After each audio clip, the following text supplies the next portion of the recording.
দীর্ঘ অপেক্ষা শেষে নেইমার জুনিয়রকে সাথে নিয়ে বিশ্বকাপে যাত্রা করবে ব্রাজিল। কার্লো আনচেলত্তি যে দলটা ঘোষণা করেছেন, এই দলটায় নেইমার জুনিয়র ফিরে আসাতে আপনি যথেষ্ট পরিমাণ তৃপ্ত হয়েছেন, খুশি হয়েছেন, কিন্তু এর বাইরে স্কোয়াড বিশ্লেষণ করলে দেখা যাবে যে বেশ কিছু জায়গা এমনও রয়েছে যেই জায়গাটা নিয়ে আসলে কথা বললে দুঃখ এত পরিমাণে বেড়ে যাবে যে আসলে আফসোস করা ছাড়া বিকল্প আর কোনো রাস্তা খোলা থাকবে না। তবে একেবারে আনন্দটাকে মাটি করে দিতে চাই না বিধায় এমন কোনো নেগেটিভ কথা বলবো না যাতে করে আপনি মন খারাপ করেন। নেগেটিভ পজিটিভ বাস্তবতার আলোকে এমন কিছু বিষয় তুলে ধরবো যা অন্ততপক্ষে আপনার জন্য জানা বোঝা খুবই জরুরি। স্কোয়াড নিয়ে যদি আসলে আমরা বিশ্লেষণ করি তাহলে সবার আগে শূন্যতা নিয়ে একটু কথা বলে নেই। এই দলটায় যদি সব থেকে বড় শূন্যতা কিছু থেকে থাকে তাহলে এইডার মিলিতাও, রদ্রিগো এবং এস্তেভাও, এই তিনজন ব্যক্তির শূন্যতাটা আসলে অপূরণীয় ক্ষতি ব্রাজিলের জন্য, যেটা বিশ্বকাপ আসর যখন শুরু হয়ে যাবে তখন আপনি প্রতিটা ম্যাচে এই প্লেয়ারদেরকে খুব অন্যরকমভাবে মিস করবেন। যে মিস করাটা মানে আপনি এত আক্ষেপ করবেন যে এই প্লেয়ারগুলো যদি থাকতো তাহলে ব্রাজিল আরও কতই না ভালো করতো। এবার আসেন স্কোয়াড যে স্কোয়াডটা ঘোষণা করেছে সেটার একটু বিচার বিশ্লেষণে যাওয়া যাক। গোলকিপার পজিশন নিয়ে খুব বেশি কথাবার্তা বলাবলির কিছু নাই। একেবারে শেষ মুহূর্তে এসে বেনতোজা সরে গেছেন। এই জায়গাটা আসলে ওয়েভারটনকে ডেকেছেন, কার্লো আনচেলত্তি যে দায়িত্বটা নিয়ে ডেকেছেন এই দায়িত্বের প্রতি সুবিচারটা আসলে তার করা উচিত। বড় মঞ্চে অবশ্যই নিজেকে প্রমাণ করেছেন, ব্রাজিলকে গোল্ড মেডেল এনে দিয়েছেন তিনি, যে কারণে বলা যায় যে তার উপরে বিশ্বাস যে করেছেন এটা মোটেও ভুল হয় নাই। বরং বেনতোকে যদি ফিরে আসতে হয় তাহলে আরও ভালো কিছু করে ফিরে আসতে হবে। আদারওয়াইজ যে প্রধান যে দুই গোলকিপার রয়েছেন অ্যালিসন এবং এডারসন, তাদের মধ্যে যদি কেউ ইনজুরিতে পড়েন তাহলে তার ফিরে আসা সুযোগ তৈরি হতে পারে। এছাড়া আর খুব বেশি কথা বলার নাই।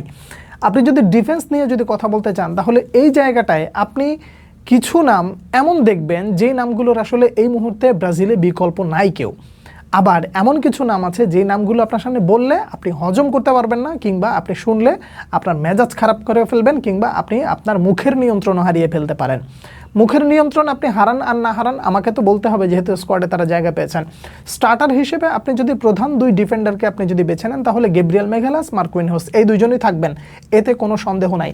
তবে এই জায়গায় একটা শঙ্কার বিষয় আছে কি জানেন, গ্যাব্রিয়েল মেগালাস এবং মার্কুইনহোস দুজনেই চ্যাম্পিয়ন্স লিগের ফাইনাল খেলবেন।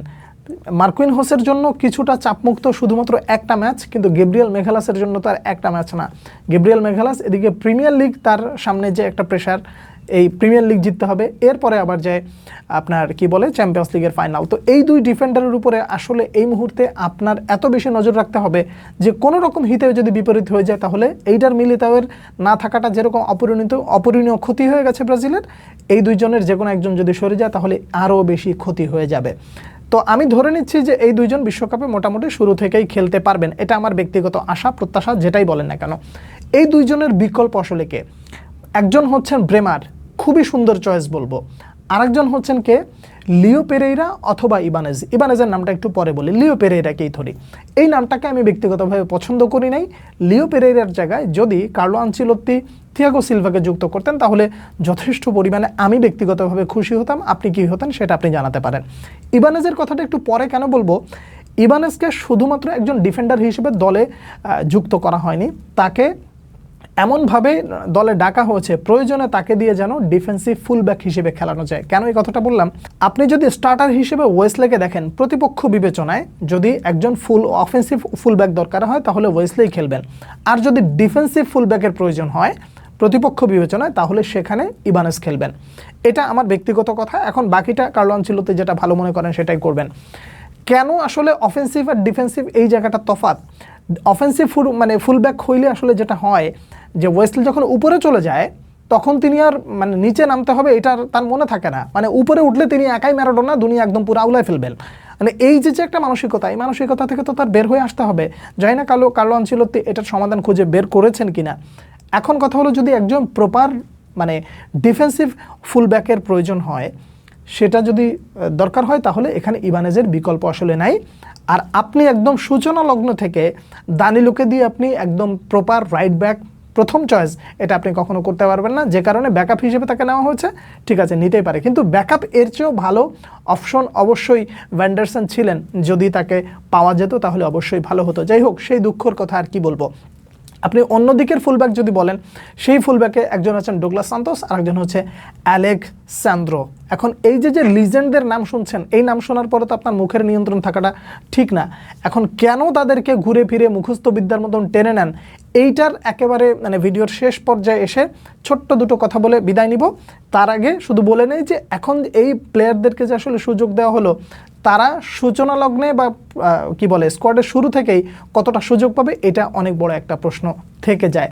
ডিফেন্স নিয়ে কথাবার্তা গেল, মিডফিল্ডে আসেন। মিডফিল্ডে স্টার্টার আপনি যদি দুজনকে বেছে নেন, ক্যাসিমিরো, ব্রুনো গিমারাইজ, মুখস্থ কথা, এর বিকল্প আসলে অন্য কাউকে আপনি দেখবেন না। ব্যাকআপ হিসেবে দানিলোকে খুবই ভালো চয়েস। ফাবিনহোকে আসলে নেওয়া হয়েছে ভার্সেটাইল খেলোয়াড় হিসেবে, তিনি যেহেতু ডিফেন্সেও খেলতে পারেন, যে কারণে তাকে ডিফেন্সিভ মিড হিসেবে আপনার ক্যাসিমিরোর বিকল্প হিসেবে নিয়েছেন। এই জায়গাটায় 50-50 বলা যায়, যে নিলেও আসলে খুব বেশি ক্ষতি নেই, আবার মানে তার বিকল্প যদি এর চেয়ে ভালো কাউকে নেওয়া হতো তাহলে সেটাও ক্ষতি ছিল না। এটা আমার ব্যক্তিগত কথা।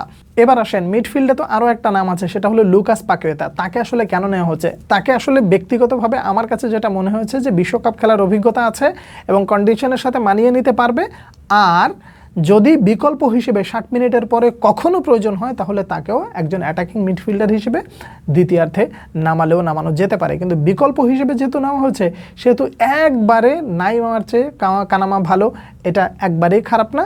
নিয়েছেন যেহেতু, এখন কি আর করার, মেনে নিতে হবে। এবার আসেন ফরওয়ার্ড লাইন নিয়ে। নেইমার জুনিয়রকে আসলে আপনি কোথায় খেলাবেন? অ্যাটাকিং মিডে খেলাবেন, নাকি ফলস নাইনে খেলাবেন, নাকি ক্রিয়েটিভ ক্লাসিক নাম্বার 10-এ খেলাবেন, নাকি ফরওয়ার্ড হিসেবে খেলাবেন? এটা টোটালি কার্লো আনচেলত্তির উপরে ছেড়ে দিতে হবে। প্রতিপক্ষ অনুযায়ী কার্লো আনচেলত্তি সিদ্ধান্ত নেবেন কাকে কখন কোন জায়গায় খেলাবেন। লেফটে ভিনিসিয়াস জুনিয়র, তার বিকল্প হিসেবে গ্যাব্রিয়েল মার্টিনেলি, চয়েসটা দুর্দান্ত, এর বিকল্প আসলে এই মুহূর্তে চিন্তা করা যায় না। রাইট সাইডে রাফিনহা, যেহেতু এস্তেভাও নাই, এস্তেভাওর জায়গায় ওখানে যুক্ত করা হয়েছে রায়ানকে। এখন আপনি প্রশ্ন করতে পারেন, রায়ানের জায়গায় আপনি অ্যান্টনিকে ডাকলেও ডাকতে পারতেন। হ্যাঁ, এটা একটা যৌক্তিক কল সর্বশেষ সময়ে, অর্থাৎ সিজনের এই মুহূর্তে এসে অ্যান্টনি যেরকম পারফর্ম করছেন, এই জায়গাটায় অ্যান্টনি যদি সুযোগ পেতেন তাহলে খুব একটা খারাপ হতো না। তবে রায়ানকে ফিউচার প্ল্যান হিসেবে কার্লো আনচেলত্তি যুক্ত করেছেন, সেটাও মোটেও মানে অপছন্দ করার মতো নয়। সেন্টার ফরওয়ার্ডের জায়গায় যখন আপনি দেখবেন, সেখানে আসলে তিনটা নাম একেবারে পুরো জলজাল করছে, এন্দ্রিক, ইগোর থিয়াগো, এরপরে হচ্ছে ম্যাথুস কুনহা। এই যে ফরওয়ার্ড লাইনটা বাছাই করা হলো, এই জায়গাটা হয়তো বা কেউ পারফরমেন্সের বিচারে ইয়াও পেদ্রোকে অবশ্য মিস করতে পারে পারফরমেন্সের বিচারে, কিন্তু কার্লো আনচেলত্তি যাদেরকে বেছে নিয়েছেন তাদেরকে একেবারেই ফেলে দেওয়ার মতো নয়। শুধুমাত্র বলবো যে এন্দ্রিক এই ওয়ার্ল্ড কাপে নিজের একটা অন্য চেহারা দেখাইলেও দেখাতে পারে, এটা আমার ব্যক্তিগত ভাবনা থেকে বললাম।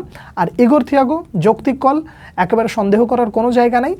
সব কিছু মিলিয়ে ফরওয়ার্ড লাইনটা যদি ক্লিক করতে পারে, মিডফিল্ডের দায়িত্ববোধটা যদি ঠিক থাকে, আর ডিফেন্স যদি নিজেদের দায়িত্বটা ঠিকঠাক মতন পালন করতে পারে, তাহলে ব্রাজিলের কাছ থেকে আপনি একটা ভালো প্রত্যাশা করতে পারেন। কিন্তু ভিডিওর শুরুতে যে কথাটা বললাম, যে শূন্যতার যে জায়গাটা, সেই শূন্যতার যে তিনজন প্লেয়ার, এইটার মিলিতাও, এস্তেভাও আর হচ্ছে রদ্রিগো, এই শূন্যতাটা আসলে পূরণ করাটা আসলেই সম্ভব না এই মুহূর্তে। এই দিন যত যাবে এই তিনজনকে আপনি অনেক বেশি মিস করবেন। সবশেষ বিষয় হলো, আমাকে যদি এখন এই মুহূর্তে প্রশ্ন করেন ব্রাজিল বিশ্বকাপে কেমন করবে, এই প্রশ্নের একটা সোজা সাপটা উত্তর হলো, ব্রাজিল যদি ভালো করতে চায় বা ভালো কিছু করে, তাহলে সেই যাত্রায় সবার প্রথম যে ব্যক্তিটা থাকবেন সেটা হচ্ছেন কার্লো আনচেলত্তি, সেকেন্ড কোনো ব্যক্তি হলো নেইমার জুনিয়র, থার্ড কোনো ব্যক্তির নামটা আসলে কেন নিলাম না জানেন?